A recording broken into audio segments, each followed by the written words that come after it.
Pandangan yang menerangkan bahwa Ishak menikahi Ribka di usia 3 tahun bermula dari perhitungan yang disampaikan oleh Kejadian 17 ayat 17, di mana Abraham menerangkan tentang usianya yang sudah 100 tahun dan usia Sarah yang sudah 90 tahun. Maka kalau ini kita kurangi, dapatlah selisih usia Abraham dan Sarah itu 10 tahun. Lalu di pasal berikutnya diterangkan tentang kelahiran Ishak, di mana di Kejadian 21 ayat 5 dijelaskan bahwa ketika Ishak lahir, Abraham masih berumur 100 tahun.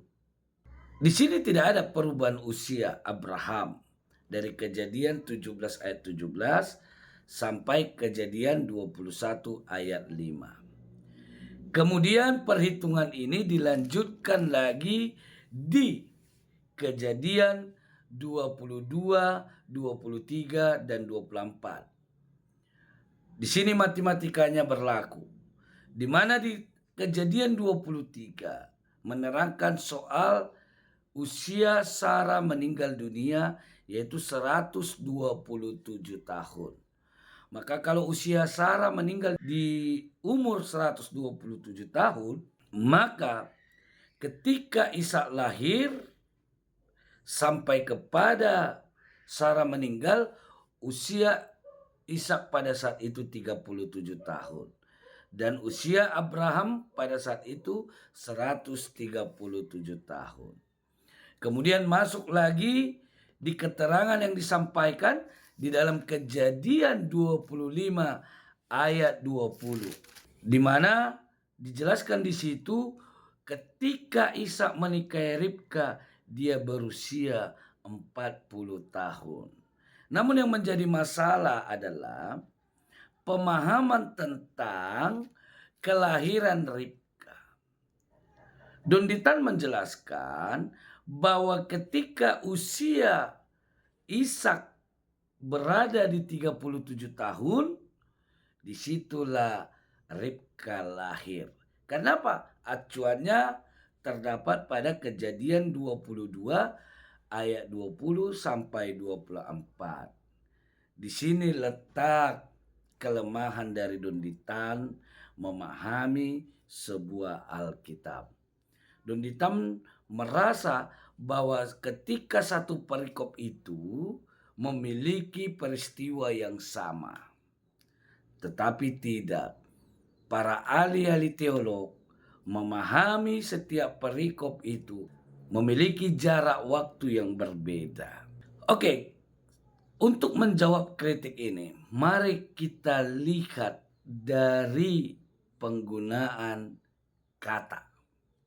Di dalam Kejadian pasal 24, ketika Ribka dipinang, di situ status Ribka tidak dianggap sebagai anak kecil, tidak dianggap sebagai seorang balita, tetapi diungkapkan sebagai anak gadis. Penggunaan bahasa Ibrani yang dipakai di situ adalah na'ara, bukan yelet, bukan bat. Kalau kata yelet dipakai, maka benar yang dikatakan Don Ditan.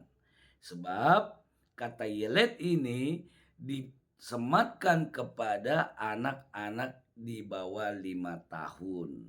Atau juga kata bat yang dipakai sebagai ungkapan terhadap anak kecil yang belum layak untuk menikah.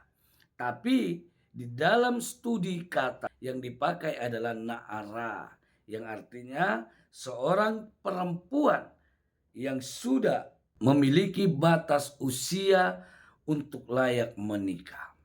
Maka tidak seperti yang dipahami oleh Don Ditan, Ribka itu dipinang di usia 3 tahun. Tidak.